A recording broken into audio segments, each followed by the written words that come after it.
Isang magandang araw po sa inyong lahat, mga mahal naming ibalbaahlan.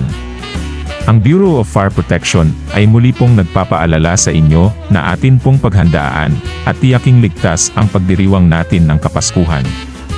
Maaari po lamang ay ating tandaan ang mga sumusunod na paalala. Gumamit ng tamang pailaw at dekorasyong elektrikal na aprobado ng DTI o may ICC sticker.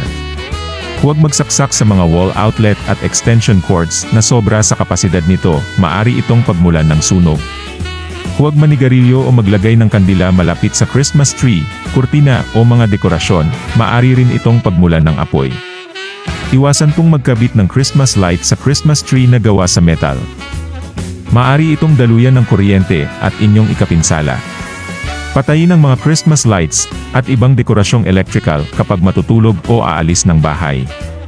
Ang paggamit ng sky lanterns ay mahigpit na ipinagbabawal ng pamunuan ng DFP dahil maaari itong bumagsak sa mga bagay na mapagmulan ng sunog. Tandaan, maging handa at ligtas po tayo ngayong Pasko. Huwag pong kalimutan na isaalang-alang ang kaligtasan natin at ng mga mahal sa buhay. Para sa anumang katanungan at sa sandali ng sunog, maaari lamang ay tumawag sa numerong 0976197989. Kami ang inyong BFP, Bombero Friend palagi, nakahandang pangalagaan kaligtasan ng mamamayan.